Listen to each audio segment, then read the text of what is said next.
And yeah, we'll just get started. So engagement in the classroom, like, right? It's super important, pretty obvious as a teacher. Um, but a lot of people can be engaging. But if you could comment briefly on me personally, like, what do you think? Why do you think I'm an engaging teacher? I'm already making the assumption that I'm an engaging teacher, but what have you guys seen that makes me an engaging teacher? Something maybe unique about Miss Hamilton. Who wants to go first? Mr. Graham? I don't mind going first, but I certainly will go second. I'm fine with that. Okay. So the time, Sarah, that I've in your room, which is often you are using not just digital, but right now, because of our virtual setting, you've been excellent in embracing different digital tools and resources and platforms that allow you to see which kids have responded, right? So you're really big on not allowing opt-out behaviors. You want to make sure that you're maximizing the number of students who are giving you answers so that you can monitor where they are. So I would say maximizing the number of students who answer is a strength of yours, even virtually, but even in person, you're constantly calling on those who have not answered. You're trying to bring them in, always monitoring. So I think that's a strength of yours. Another strength of yours with engagement is not necessarily an engagement strategy, but it kind of is. It's the relationship piece that you always embed at the beginning of your class, some sort of social, emotional sort of connection conversation piece. And that encourages engagement with your students because it's creating a classroom culture where they feel valued and want to be. You know what? Are you finished? Mhm. Or just going for, okay. I think what's odd is the answers are similar, maybe just said a little different. One of the things that seems to create engagement and is noticeable by the way your students participate is that you do have a system. In fact, you have a system that is so strong. For an example, the Blink during this COVID, very unique COVID-19 pandemic experience, you came up with either saw or developed into your system this concept of flashing with the camera. And so you have a system that you follow. And I think that students do really well with structure. And I think that when they feel comfortable and at ease in a structure environment which you produce, it allows for that engagement to occur. And then the second piggyback um, is the one-on-one relationships. It's apparent through the communication of students as well as your colleagues that you've taken the time to develop that rapport to where people feel comfortable with you to either share or seek guidance or ask questions. And I think those are all extremely important in the engagement process. And I would say those are the two key things that I would say you do exceptionally well is you have a structured format and you develop the appropriate relationships for engagement. Thank you guys. I agree. I think that the relationship is where it starts. I'll just share a win with you. So the other day I had a student who he's come to class pretty infrequently. And he's a unique kid in that he loves to be outside. And when I'm like, where were you yesterday? It's like, I just couldn't stay inside. I needed to go do my sit-ups and climb a tree. And so he's just an outdoorsy kid. And so, missing lots of assignments, doesn't have a good grade. But instead of focusing on that in this conversation, I started talking to him about because he's a senior, well, so what's your plan? And his family's from Nepal and he's really struggling with, my culture says I have to support my family. That's how our family structure works, but I want to do X, Y, and Z. So we started talking about just himself. And he's kind of a guarded young man as well. And I was like, okay, well, we talked a little bit about school, but mostly about him. And since that conversation that didn't revolve around, hey, you're failing, let's do work, he's come to every class and he's turned in several assignments. And so I'm like, okay, so I think he's turning a corner. And I think it's because we had that conversation that day and it literally was about climbing trees, but it worked. And so I agree. And the structure too. I've seen teachers who have engagements have that structure. So thank Ms. you. Hamilton, your structure is all the way down to you pre-plan your questions, right? I mean, it's not like on a whim, you decide to throw something out. You know exactly where and what you're posing to Mhm. students. I mean, when I write like my lesson plan, I have questions for myself in there that I want to remember. And then these kids don't see my notes, but yeah. Right.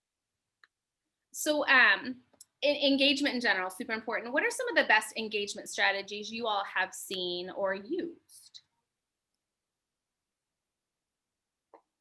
It doesn't have to be like a Marzano strategy or something out of a book, just something you've seen a teacher done. It doesn't even have to have a name or a title. Are you waiting for my response? Yeah. Okay. It's unique to everybody's personality. But I'm a big fan of cold calling on students. I mean, like you said, there are a plethora of strategies that you can use. But part of my structure is I meet students every day and call them by their name and engage them. And there's a open work assignment. So they're used to that structure when they come in. They kind of know what the class format's going to be. And then I take the personal interest, as similar to the story that you shared, by asking, not only what are you doing in this class, but where are we going? And then when a student chooses to opt out, I'm pretty quick to try to bring them back in, to quickly engage them and say, where are we going? Why have you opted out? How can I help you get back engaged? And usually that's not always volunteer on their basis. You have to be willing to approach the student and meet them where they are. And I think that's one of the keys to engagement, is meeting the student where they are, and then using the other things we talked about, building the relationships and having the structure. Nice. I love it. I agree. And I think that sometimes we're quick to say, you're not here, get here, and not meet them where they're at. Yeah. I'm really a big fan of, well, first of all, just for simple check-ins, I'm really a big fan of things like quizzes or Kahoot or poll, like just a real quick, even in person, right? Just something capturable. Like we've seen it in PD that we're in, when we have to go in and answer something quickly and the presenter will show it. It keeps us engaged. It lets us know that the presenter, in this case, the teacher, is working from our findings about the students, so that they are, we're not teaching to an empty room. We're seeing what they have to say or think or know and adjusting to it, which we know we're doing, but it's good for them to know because they see us ask, project the responses. So I'm a big fan of that. I also love movement, right? So like sit or stand, right? Like left arm, right arm. Really like ideas with like this poster, that poster for like agree, disagree, or four corners, especially when they're having a vote of like which they think is, which one of these is not a, or which is a, or even an opinion, right? So when students are moving to four corners, they can't hide, right? Because they'd still be sitting in their desk. So, and then when they get there, right, like they're there with like-minded peers and they discuss, then they're like, well, why did you choose this corner, right? And then they have a spokesperson and that person says why. And then the other kids get a chance to say, okay, from something you heard, do you want to switch where you are? Right? And then they switch, like, why did you switch? So then that becomes that they're revising their knowledge, right? They're evaluating, they're revising, but they're moving and they can't opt out. So just stuff where kids have to listen to each other and be active in some way, I think brings them in. It's hard to resist, right? To have other people hear you. Great. Oh, we all got an email. I heard that. I miss movement because of COVID, and I miss that peer learning so much. Like I've tried to find ways, during virtual learning to do it, and it's worked okay. But I like it when they move and get up around the room and they see pictures and they get answers and they're talking one another, not cheating, but like, hey, what'd you get? A white, and and I think that to hear somebody else say it besides the teacher is important. So I love You that. can still do some sit Oh, I'm stand sorry. kind of stuff, right? You can still do like sit stand.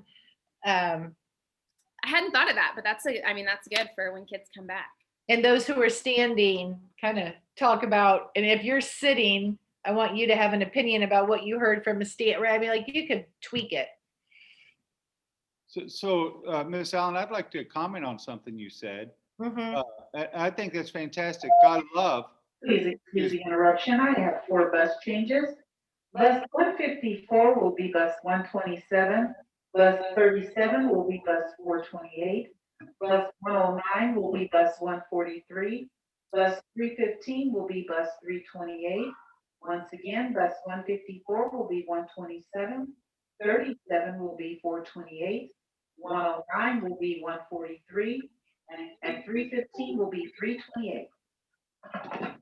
Woo. That's it, right. So look, your video is incorporating, all types today. So fantastic, right? Leading administrating, leading teachers, coach, the whole bit. Very nice. Miss Allen, your idea of movement is fantastic. I think that as you're saying that, I'm thinking to myself, how neat that concept is, that the movement can actually move like-minded people closer to one another, where the person in the back of the room and the person in the front of the room might think similarly, but they may not ever get a chance to do that because I don't want to scream across the room, or I don't want to scream to the back of the room. So the idea of getting them to move to where those like-minded people together, I think that's fantastic. The other note, though, that I think you said that I think sometimes might get glossed over way too quickly is, I think that if you have some of the skill sets that we've talked about, and you definitely have them, Ms. Hamilton, is the students will end up driving the conversation.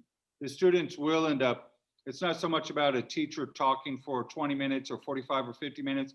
If you have the skill set of the structure and the developing of the rapport and student engagement, the students will carry the class for you. And I think that's overlooked sometimes.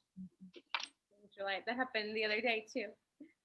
Agreed. Awesome. And Sarah, you're really good about, we've talked before about just the simple use of a sentence stem, right? Just a sentence stem, a sentence starter just helps ensure that they're going to be speaking to what you want them to speak to. And then they're off and running. Love it. And so we touched on this a little bit in the first question when I asked you all to talk about what's unique to me, but I think that how a teacher is, like their personality and how that relates to engagement in the classroom, I think there's connections there. How your philosophy and how you are as a person relate to how you're going to engage your kids. You have any comments or speak on that, on how the philosophy and personality of a teacher relate to their engagement in the classroom?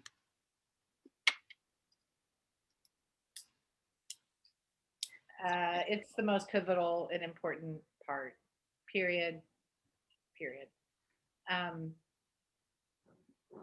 If a teacher does not fully, in every ounce of their soul and being, believe that their students are capable, there will be no equity in who you engage and who you let off the hook, right?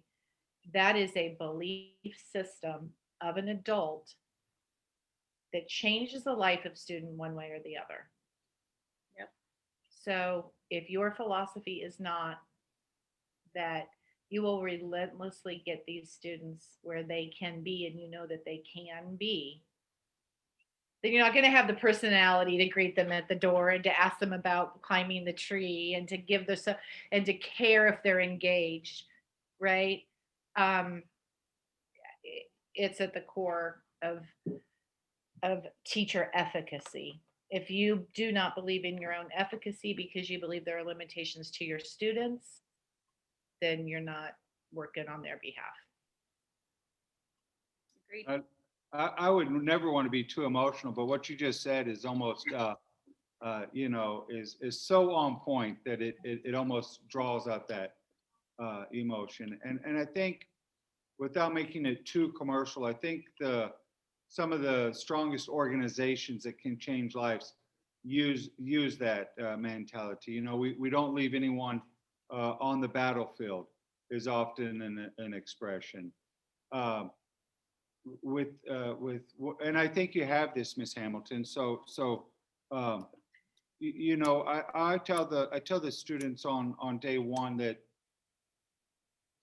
I'm going to treat it like I'm your swim instructor. If I took 10 people out and I made them all, if I made 9 of them Olympic swimmers, but one drowned, my whole reputation would never be about the 9 Olympic swimmers. They could never speak about that because I left one child out or I let one child fail. And I think that's the kind of passion that you have to have in the classroom, is that we're all going to, as I say to the students, we're all going to get into the pool, we're all going to swim, and it's not a success unless we have that Ironman approach. We all cross the finish line. And I think that is part of it. And the implied, and I'm here to help you be able to do that, Right. right? I mean, there are teachers, many, who will be like, well, I gave it to them. Okay, well, I gave them the life jacket. Sorry, it deflated. Right? Like, The effect Worse than that, there were 12 life jackets on the boat. So they could have gotten one.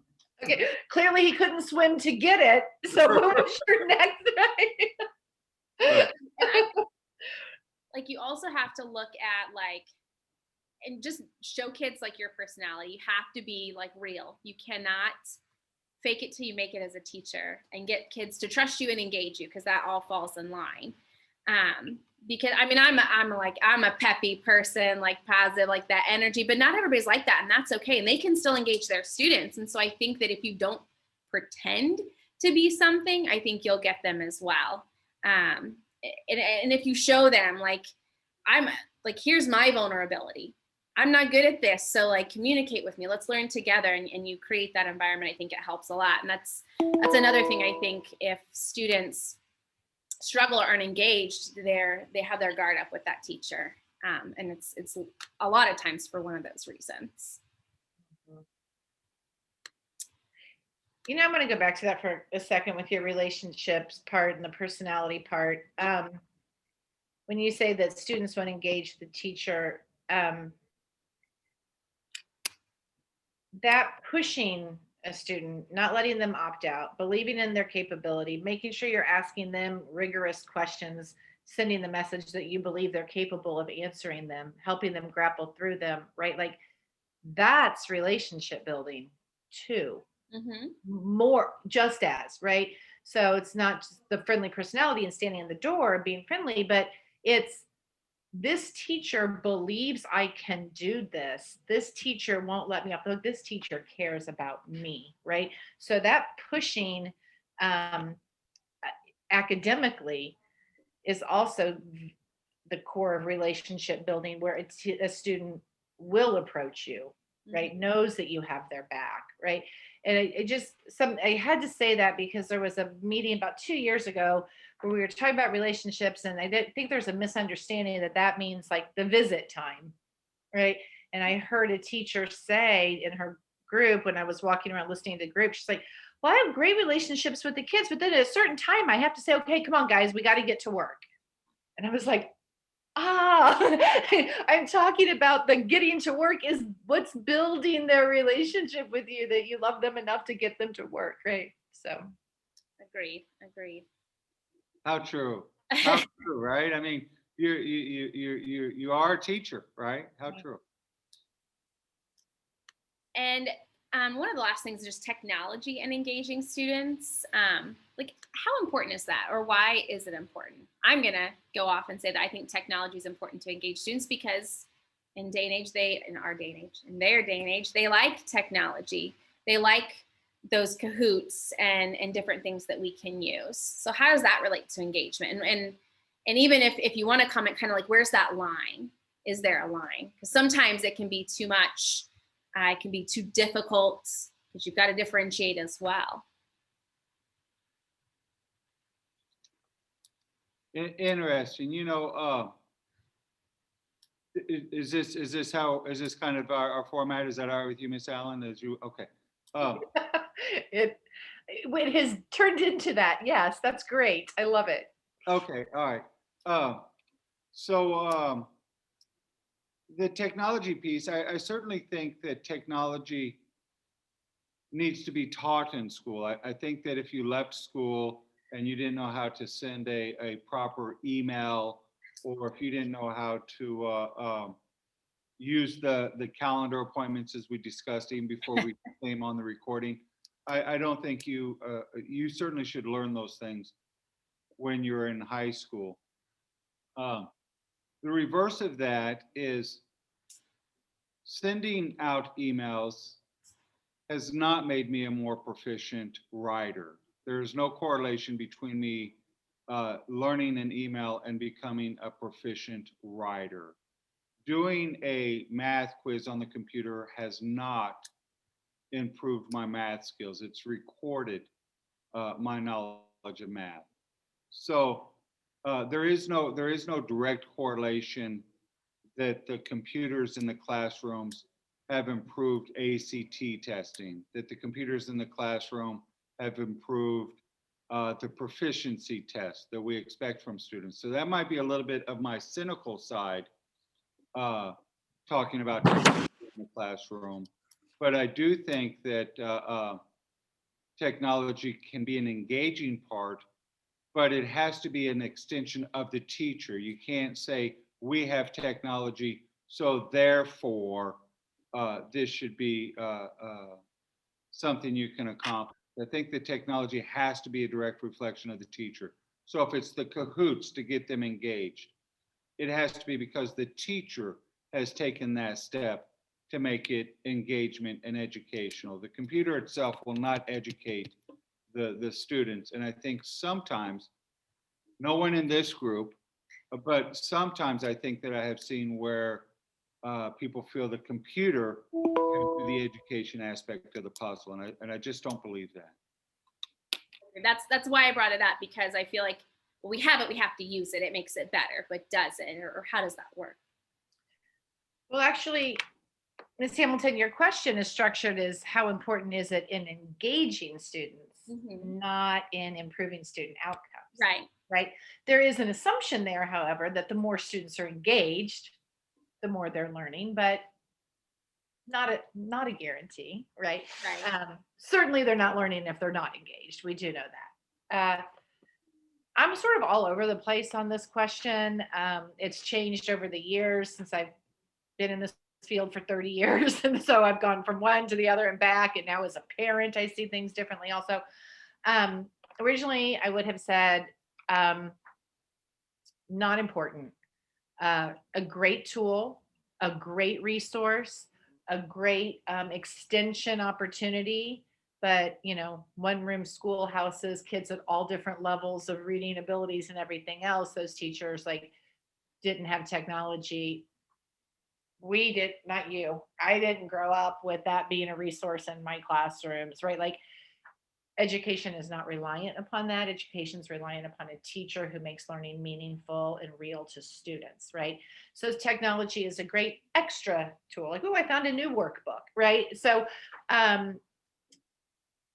then I moved to, well, kids of this generation have been raised with this sort of fast response, engage, interact, right? So maybe it is important for getting their attention, for getting them engaged, right? Maybe I kind of waffle on that. I think it's definitely things like Cahoots and stuff, like when Mr. Graham was saying that the computer isn't the teacher. But I do believe when I see my kids, they come home or something, when they have these sort of practice, math games, and you get this immediate feedback, wrong, start over, this is why, wrong, start, where you can in 15 minutes practice, get immediate feedback. Well, you're not going to get that in a worksheet that the teacher has to go home and grade, right? And the little butterflies fly if you get all 10 right. I think that stuff is great. I really do. To go full circle and end this and shut up babbling, the other part of me though thinks because we have a generation of kids that have this in their hand at all times. My daughter's like, I asked them to unload the groceries for me and they're doing it with one hand. I'm like, you have two hands, right? One is not dedicated to this phone, put it down, right? I almost feel like instead of thinking this is how we get to kids because it's what's natural for them, I almost think we need to shift our thinking into because this is all they know, we need to exercise that other part of their brain, right? We need to exercise how do they persevere through something when they're so used to quick, quick, quick? How do they grapple through it? How do they persevere it? How do they decide if it's working or not working? Do they have the stamina? Do they talk? So in some ways, I feel that if we're using what they're already comfortable with, we're not pushing and growing the areas that they're not. I like that. I agree. And I struggle with that a lot. And because I like movement, like we talked about those engagement strategies, I think it can take them away from some of the technology. And I also just think of the different types of learners that you have. Sometimes if they just need something in their hands, right? Like today in my class, we made cards to help with conjugation. Mhm. And I asked them at home to make them, and Lord knows if they did, but we did it and we modeled and we practiced. And I think it helps for them to see it. And this is still immediate feedback with me. This still shows some things. And so, And it's a kinesthetic learner. and that's what I said. This is like hands-on, so you guys can see it. You're fumbling on the screen, and it gives them a break. And many of our young students may not even know that that's their learning style is to be a kinesthetic because nobody's ever put anything into their hands. Whole other topic. I'm like, do you know what kind of learner you are? And but yeah, I think there's that fine line, and that's why, like, I am kind of the same with this question. Like, gosh, how much do I use it? And not trying to do too much and use. There's so many resources out there; it's overwhelming. And so, I think you have to find what works for you in your class and kind of stick with that, and keep using the teacher things that you do to keep them engaged, not just that technology or engagement piece, but it has a place, right? Yeah. Important. Well, like all things, you need to mix it up. There's some things you need to always do so kids know that's the routine, but you got to, sprinkle in. So as long as it's not the only thing that's used. Yeah. And I think also, like, as far as engagement, like, kind of keep kids on their toes when you're switching up, using different things, using different strategies, different pieces of technology. And I think they enjoy that in the class. And you're excellent at that. Very much so. I think one of the things that maybe, if I wanted to not be so cynical and talk about technology as the engagement piece, opposed to just the overarching technology in the classroom, I think for our English language learners, technology is a huge plus for engagement through the visual, through the interpret. I just think that it changes the complete dynamics of engagement for our English language learners. And so almost a must, or a huge addition, not a must, but a huge addition for engagement. Very helpful. That's the point, is to reach more kids, all kids, and get them in. Good. Thank you, guys. That's really all the questions I have. I don't know if you have any last comments, but it's something that's really important to me, that I'm passionate about, that I have that energy for, because I want all of those kids who try not to talk and be in the classroom. I'm going to get under their skin, so to speak, a little bit, and try and figure out where they're at and where I can go. So that's why I chose this topic, and that's why it's important. So I appreciate all your comments and your help and your participation. It's good. So my closing comment, if I'm allowed to have one, You are. if you are in FL Schlegel High School or USD 500 or any of our professional development, and you see either one of these colleagues in your meeting, spend time with them. I've learned every time I've sat down and talked with both of them. And I thank you both for that. And thanks for making me part of this. Thank you. Bye. Miss Allen. Hey, I don't know if you want this on or off the recording.